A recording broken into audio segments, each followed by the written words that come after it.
அனைவருக்கும் என் வணக்கத்தை தெரிவித்துக் கொள்கிறேன். என் பெயர் ஜே ஆஷ்னா.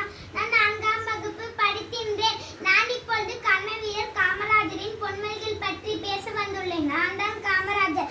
எந்த ஒரு மனிதனும் தன் வாழ்க்கையில் கஷ்டப்படாமல் லட்சியத்தை அடைய முடியாது. உன் குழந்தை உணமாய் பிறந்தால் சொத்து சேர்த்து வைத்து உன் குழந்தையை உணமாக்காது. ஒரு பெண்ணிற்கு கல்வி புகுட்டுவது ஒரு குடும்பத்திற்கே கல்வி புகுட்டுவதாகும். பெண்கள் விழிப்படைந்தால் குடும்பம் முன்னேறும், கிராமங்கள் முன்னேறுமே, இந்த தேசமே முன்னேறும்.